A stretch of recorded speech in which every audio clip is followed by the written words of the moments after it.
सुखरूप शिवराय बाहेर पडले. काय झालं, सिद्धी जोहार ज्या वेळेला चाल करून आला होता त्याच वेळेला, पण आता आपण एका वेळेला दोन प्रसंग सांगू शकत नाही, म्हणून त्याच वेळेला ज्या वेळेला आदिलशाही दरबाराने शिवाजी महाराजांना मारण्यासाठी सिद्धी जोहार नावाचा सरदार पाठवला, त्याच वेळेला आदिलशाही दरबाराने एक पत्र दिल्लीला औरंगजेबाला पाठवले की आम्ही इकडून शिवाजी राजाला मारण्यासाठी सिद्धी जोहार नावाच्या सरदाराला पाठवले आहे, तुम्ही देखील फौज पाठवून शिवाजी सहित शिवाजीचं स्वराज्य नष्ट करा, असं एक पत्र आदिलशहाचं दिल्लीला औरंगजेबाला गेलं. आता या औरंगजेबाचाही शिवाजी महाराजांवरती अतिशय भयंकर राग होता, कारण तिथून पहिले 2 वर्ष अगोदर शिवाजी महाराजांनी औरंगजेबाची अहमदनगर आणि जुन्नर अशी 2 ठाणे लुटल्यामुळे हा औरंगजेब शिवाजी महाराजांवरती भयंकर रागावला होता, पण तेव्हा तो काहीच करू शकला नव्हता, कारण त्याचा बाप शहाजहान हा आजारी होता आणि दिल्लीच्या तख्तासाठी त्याला तिकडे जाणं गरजेचं होतं, म्हणून तो शिवाजी महाराजांवरचा राग मनामध्ये ठेवून तो तिकडे निघून गेला होता. पण आता मात्र ज्या वेळेला आदिलशाहीचं पत्र दिल्लीला गेलं औरंगजेबाला की आम्ही इकडून शिवाजीला मारण्यासाठी सिद्धीला पाठवलं, तुम्ही देखील फौज पाठवा आणि शिवाजी सहित शिवाजीचं स्वराज्य नष्ट करा, त्यावेळेला या औरंगजेबाने सुद्धा ठरवलं की आता शिवाजीचा काटा काढलाच पाहिजे. पण शिवाजीला भरडून काढण्या इतकी फौज, अपरंपार फौज दख्खनवर रवाना करावी असा मनसुबा औरंगजेबाने केला आणि सरदारही तसाच निवडला. त्याचा नातलग, त्याचा मामा कोण? शाहिस्ते खान. या शाहिस्ते खानाचं खरं नाव होतं, म्हणजे शाहिस्ते खानाचं अमीर उल उमराव नहाब बहादूर मिर्झा अबू तालिब उर्फ शाहिस्ते खान. आणि शाहिस्ते खान हा औरंगजेबाचा मामा होता म्हणून मोठा होता असा नाही, तो खरंच मर्दाना गडी होता, शूर होता. आणि असा हा औरंगजेबाने लगेच शाहिस्ते खानाच्या नावाने एक फरमान तहरीर केली आणि शिवाजी राजाला नेस्तनाबूत करण्याची तमन्ना व्यक्त केली. आणि शिवाजी राजाला संपवण्याकरता या शाहिस्ते खानाला जी मदत लागेल ती सर्व मदत औरंगजेबाने शाहिस्ते खानाला दिली. शाहिस्ते खानाच्या सोबत खूप मोठमोठे सरदार दिले. शमस खान, पठाण, नामदार खान, गयासुद्दी खान, तुर्कदाज खान, कुबाहत खान, अहूद खान, इमाम बिरुदी खान, लोधी खान, गाजी खान, कारतलब खान, सिद्दी पत्ते खान, अब्दुल पत्ते खान, हसन मुनीम सुलतान मिर्झा, खोजा सुलतान, मंचर, अब्दुल बेग, भावसिंह, किशोरसिंह, श्यामसिंह, राजसिंह, रामसिंह, रायसिंह, अमरसिंह, चंद्रवत, राजा गिरदमन, राजा प्रद्युम्न, सुरजी गायकवाड, दिनकरराव काकडे, रंबाजीराव पवार, सर्जेराव घाटगे, जबरदस्त, हे एवढे मोठे सरदार शाहिस्ते खानाच्या संगतीला दिले. आणि अशा प्रचंड सेना सागराला घेऊन हा शाहिस्ते खान आता स्वराज्याच्या दिशेने निघाला. इकडून आदिलशाहीकडून सिद्धी जोहार येत आहे आणि इकडून मोगलांकडून शाहिस्ते खान येत आहे. अशा दोन्हीही प्रचंड शत्रूच्या वेढ्यामध्ये आता शिवाजी महाराजांचं स्वराज्य सापडलं होतं. नंतर 14 दिवसांनी तो अहमदनगरला पोहोचला. चैत्र शुद्ध बीज या दिवशी शाहिस्ते खानाची पावले स्वराज्यामध्ये पडली. दिनांक 5 एप्रिल 1660 ला तो बारामतीमध्ये आला. शुभानमंगळ किल्ला जिंकला. नंतर शिवापूरला गेला. संपूर्ण पुणे प्रांत उद्ध्वस्त करून टाकलं शाहिस्ते खानानं. घरं जाडली, कत्तल केली, संपूर्ण उद्ध्वस्त करून टाकलं. संबंध पुणे प्रांतात कुठेही स्वराज्याची निशाणी राहिली नव्हती. फक्त पुण्याच्या ईशान्य दिशेला जो किल्ला आहे, एक चाकणचा किल्ला, त्याला संग्रामदुर्ग म्हणतात, त्या संग्रामदुर्गावरती मात्र छत्रपती शिवरायांचा भगवा डोलत होता आणि तोच या शाहिस्ते खानाच्या मनामध्ये सलत होता. आणि शाहिस्ते खान हा चाकणचा संग्रामदुर्ग जिंकण्यासाठी 21,000ची फौज घेऊन, बाकीची फौज तिथंच ठेवली, 21,000ची फौज यानं चाकणचा किल्ला जिंकण्यासाठी पाठवली. चाकणचा किल्ला म्हणजे साधा भुईकोट किल्ला होता. 300 मावळे होते फक्त, साधा 300 मावळे गळा म्हणजे किल्ल्यामध्ये. आणि शत्रू 21,000. शाहिस्ते खानाला वाटलं चुटकी वाजवायला जेवढा वेळ लागते तेवढ्या वेळात मी किल्ला जिंकेल. चुटकी वाजवायला जेवढा, कारण आता पलीकडे 300 मावळे आणि इकडून 21,000 शत्रू. त्याला वाटलं बस असा गेलो की असा किल्ला जिंकेल. पण गंमत ऐका ना, त्याच्या फौजा प्रचंड आसमान भीती गर्जना करत किल्ल्याकडे धावत सुटल्या. वरून मावळ्यांनी काहीच प्रत्युत्तर दिलं नाही. आणि जशा त्या तोफा बंदुकांच्या माऱ्यामध्ये आल्या, वरून मावळ्यांनी जो तोफांचे बार चालू केले, गोफांचा दगड असो, बंदूकची गोळी असो, जेवढ्या वेगाने शाहिस्ते खानाची फौज चाकण संग्रामदुर्ग घेण्यासाठी आली होती त्याच्या डबल वेगाने परत माघारी गेली. पण शाहिस्ते खानाने काय केलं, पळ नाही काढला, किल्ल्याला वेढा दिला. तिथून किल्ल्यावरती मारा चालू केला. 1 दिवस झाले लढा चालू होता, 2 दिवस झाले, 3, 4, 5, 10, 15, 20, 25, 30 दिवस झाले. जो शाहिस्ते खान म्हणत होता की चुटकी वाजवायला जेवढा वेळ लागते एवढ्या वेळात मी किल्ला घेतो, त्या शाहिस्ते खानाला 55 दिवस किल्ला जिंकता नाही आला. 55 दिवस 300 मावळे 21,000 विरुद्ध लढत राहिले. हा मावळ्यांचा इतिहास आहे. शेवटी चाकणचा संग्राम दुर्गही पडला. शिवाजी महाराज या शाहिस्ते खानाला कसं संपवावं, ज्या वेळेला सिद्धी जोहरच्या वेड्यातून महाराज निघून आले, महाराज कसं संपवावे विचार करत होते. आणि बघा तुम्ही, माणूस जेवढा मोठा झाला ना तेवढे त्याचे शत्रू वाढत असतात. माणसाची कीर्ती गावात असू द्या, तुम्हाला काय वाटतं गावामध्ये शत्रू नसतात? तुम्ही कितीही चांगले वागा तरी मात्र कोणी ना कोणी विरोधक असतोच. कितीही चांगले वागा तरी विरोधक होत असतो.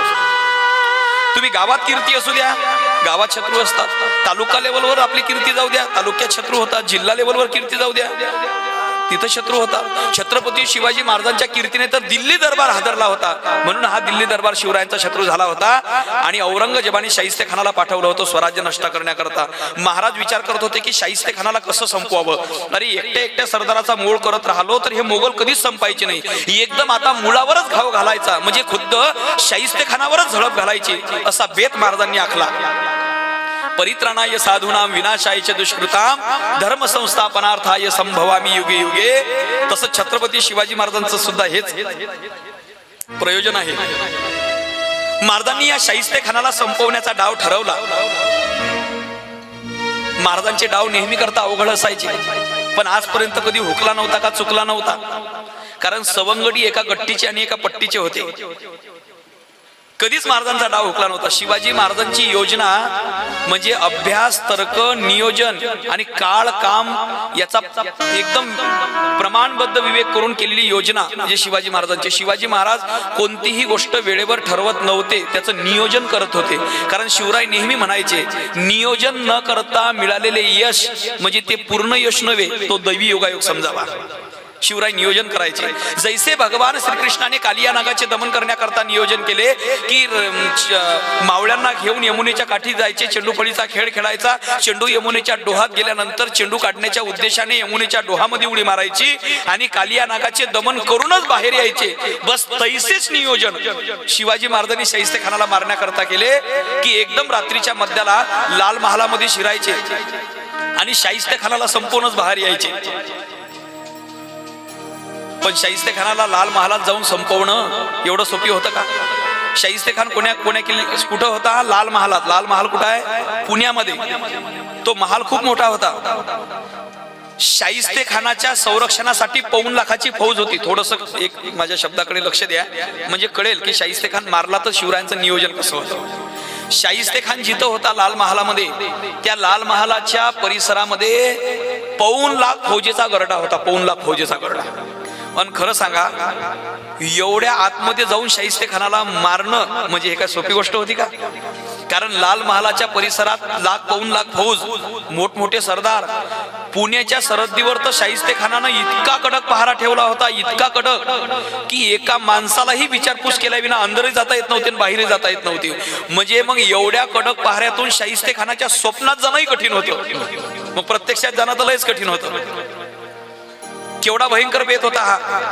तोफांच्या गरड्यात तोफांच्या गरड्यात 1 लाख फौज, 1 लाख फौजेत गुरफेटलेला वाडा, वाड्यात 50 दालने आणि त्यातल्या एका दालनात असणार शाहिस्ते खान.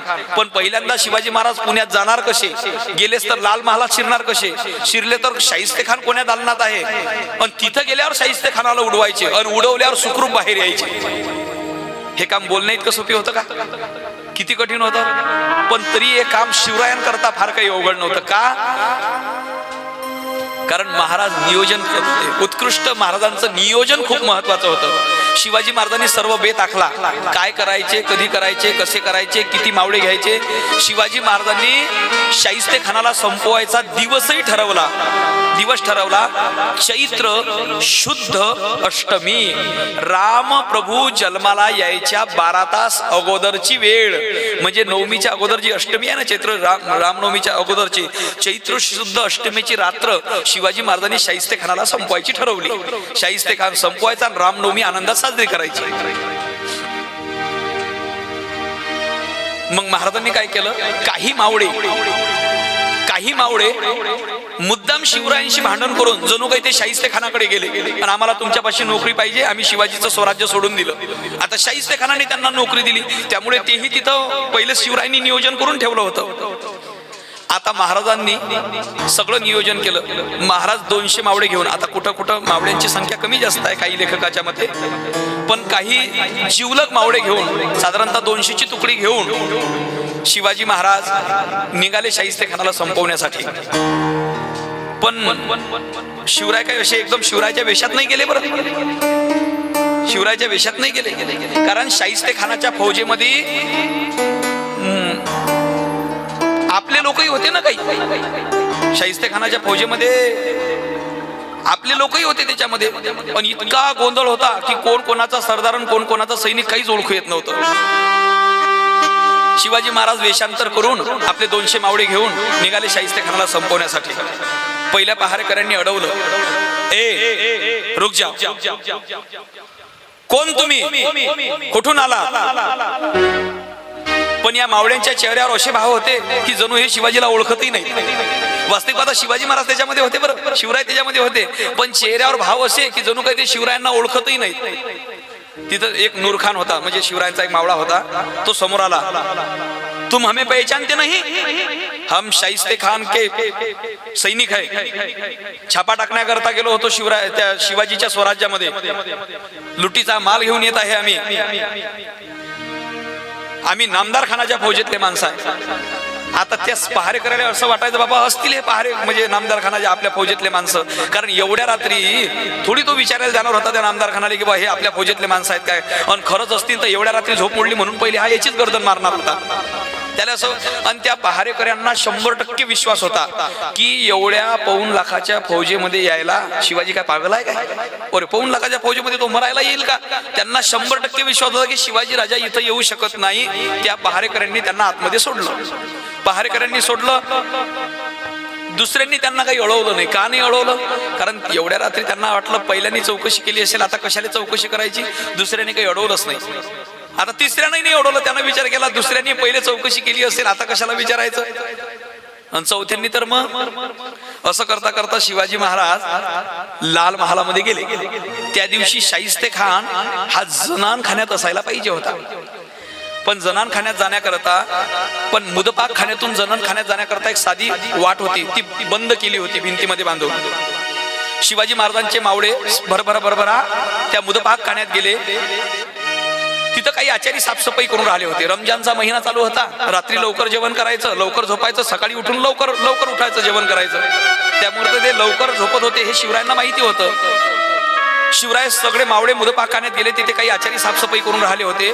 मावळ्यांनी आणि महाराजांनी त्यांना चूप केलं, त्या आचार्यांना कायमचं चूप करून टाकलं आणि ते भिंत पाडायला सुरुवात केली. भिंत पाडल्यामुळे काय झालं, थोडासा आवाज झाला आणि जसा आवाज झाला तसा तो शाहिस्तेखानाचा सैनिक शाहिस्तेखानाजवळ गेला आणि म्हणते, हुजूर हुजूर भटारखान्यात काहीतरी गडबड आहे. शाहिस्तेखान म्हणते, का मूर्खा, आचारी उठले असतील स्वयंपाक करण्याकरता, जा झोपू दे म्हणे, कशाला झोप मोडतोस.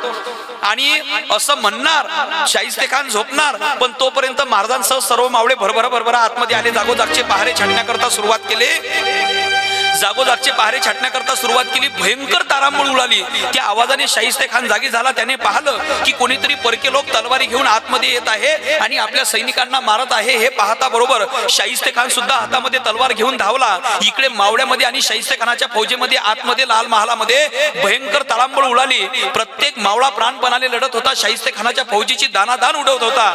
त्याच्यामध्येच काही मावळे वाड्यावरच्या नगारखान्यामध्ये गेले. तेथे काही ढोल ताशे वाजवणारे लोक होते. मावळ्यांनी त्यांना सांगितलं, वाजवा, नगारे चौघडे वाजवा, शाहिस्तेखान साहेबाचा हुकुम आहे. मग त्यांनी नगारे चौघडे वाजवायला सुरुवात केली आणि त्या नगारे चौघड्यांच्या आवाजामध्ये शाहिस्तेखानाच्या फौजीची दानादान उडवायला सुरुवात केली.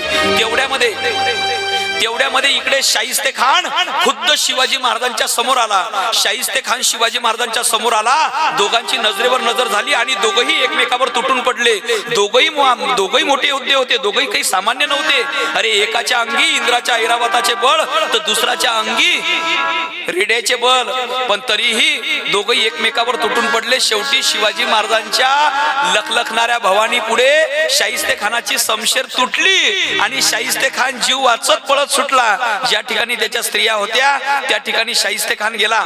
त्या स्त्रियांनी त्याच्या अंगावर पर्दा केला. शिवाजी महाराजांनी, शिवराय कधी स्त्रियांवरती हत्यार उचलत नव्हते. शिवरायांनी पाहिलं की ह्या स्त्रिया आहेत. शिवरायांनी शस्त्र उचललं नाही, पण त्यातलेच एका बुरख्याच्या मागे कोणीतरी माणूस आहे, दाढी असलेला आहे. हे महाराजांना कळालं, हा शाहिस्ते खान आहे. शिवाजी महाराज वार करणार तेवढ्यामध्ये त्या स्त्रियांनी दिवे विझवले. महाराजांचा वार हुकला. शाहिस्ते खान खिडकीतून खाली उतरणार तेवढ्यामध्ये महाराजांनी वार केला. तसा शाहिस्ते खान ओरडत ओरडत खाली पडला. महाराजांना वाटलं शाहिस्ते खान मेला, पण तो मेला नव्हता. त्याच्या जीवावरचं फक्त बोटावर निभावलं होतं. पण तरीही शाहिस्ते खानाले सौदा महागात पडला. का? शाहिस्ते खान 3 वर्ष राहिला होता स्वराज्यामध्ये. स्वराज्याचं नुकसान केलं होतं शाहिस्ते खानानं 3 वर्ष. एका वर्षाचं एक बोट, एका वर्षाचं एक बोट. सौदा महागात पडला ना. आयुष्यभर 3 बोट गमावून बसला शाहिस्ते खान, आयुष्यभर. शिवरायांनी, मला मुद्दा एवढा बोलायचा आहे, 2.25 लाखाच्या फौजेमध्ये जाऊन शाहिस्ते खानाची फजिती केली.